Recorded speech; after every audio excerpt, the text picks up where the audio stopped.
Boa tarde, hoje vamos gravar mais um episódio do nosso podcast sobre as principais deficiências cerebrais com a fonoaudióloga Thaís Rodrigues. Thaís, boa tarde. Boa tarde. Qual o papel da fonoaudiologia no tratamento e reabilitação de pacientes com doenças cerebrais? Então, a fonoaudiologia ela vai agir, juntamente com o médico, neurologista, e assim como toda a equipe que for necessária para esse caso, que nem sempre as doenças cerebrais elas causam somente problemas fonoaudiológicos, ou de linguagem, ou de fala, ou de deglutição, Muitas vezes eles têm, um quadro mais global e aí, inclui outros profissionais. Então a gente vai trabalhar em equipe, sendo necessário, mas dentro da fonoaudiologia a gente vai trabalhar em cima das alterações de fala, de linguagem, memória, atenção e também na parte de deglutição, de articulação do paciente, de alimentação muitas vezes também, envolvendo aí essas sequelas, esses sinais, esses sintomas que essas doenças cerebrais possam estar se apresentando. Ah, sim, perfeito.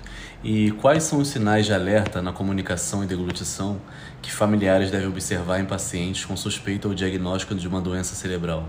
Então, em relação à questão de comunicação, pacientes que às vezes possam começar a esquecer as palavras que querem dizer, se embolar na hora de falar, articular erradamente, ter aquela fala mais embolada, tendo dificuldade em articular os sons, os fonemas, começar a omitir alguns sons, trocar alguns sons na fala, ter uma dificuldade também de organizar o pensamento para formar frases, com estruturas erradas, dentro da semântica, dentro do léxico, dentro da sintaxe.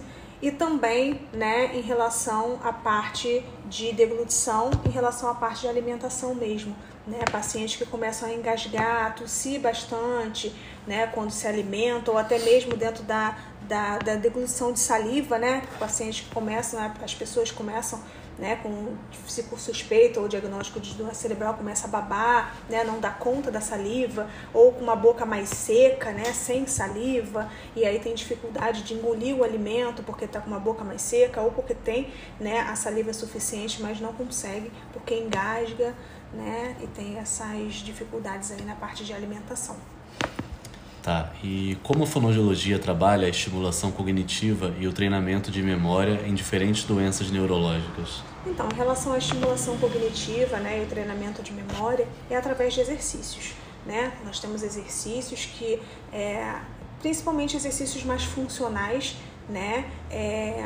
que estão ali associados a atividades de vida diária, para que a gente possa ser o mais funcional possível, levar mais para o dia a dia, para a vida dessa pessoa, leitura, a parte de escrita, de memória mesmo, através de jogos, brincadeiras, mesmo sendo adultos, idosos, atividades mais lúdicas, mais divertidas, e também não deixando de treinar essa parte de funções executivas também, memória, atenção, memória de curto prazo, a parte de audição também, essa memória auditiva, não só memória visual, que a gente muitas vezes pensa em memória, pensa em jogo da memória, coisas mais visuais, mas também tem a parte auditiva que é muito importante a gente trabalhar, ou seja, a gente estimula o cérebro para que o cérebro,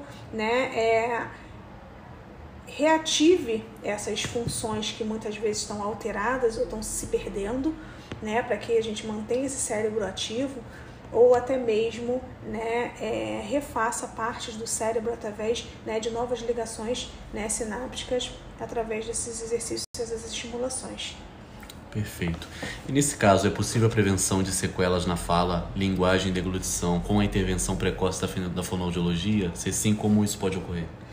Então, a prevenção sempre é possível, e as sequelas elas podem ser ou evitadas ou minimizadas, Por que minimizadas? Porque tem algumas alterações neurológicas que são né, vigentes a partir de doenças degenerativas. Então, doenças degenerativas do sistema nervoso, a gente não tem como, né, muitas vezes recuperar funções, né, prevenir problemas. Os problemas vão acontecer, né?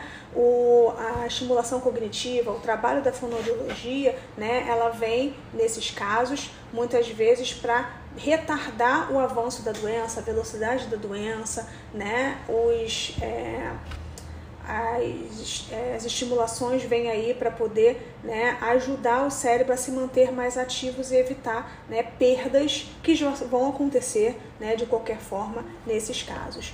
Mas em casos que não são degenerativos, sim, quanto mais cedo a gente descobrir, né, a dificuldade, mais cedo a gente atuando, a gente consegue sim, em crianças, né, até mesmo em idosos que estão envelhecendo, a gente consegue agir de forma precoce e evitar, né, que o próprio envelhecimento, né, gere questões de perdas, né, de déficits aí. Sim. Da parte tanto de linguagem quanto de fala, até mesmo da deglutição, né, fortalecendo a musculatura que já está mais flácida, né, por conta ou de alguma sequela de problema neurológico ou de nascença, né, ou mesmo do próprio envelhecimento ou por conta de alguma, né, transtorno, alguma alteração neurológica. Perfeito, Thaís. Foi bem esclarecedor. Ficamos por aqui. Muito obrigado. Por nada.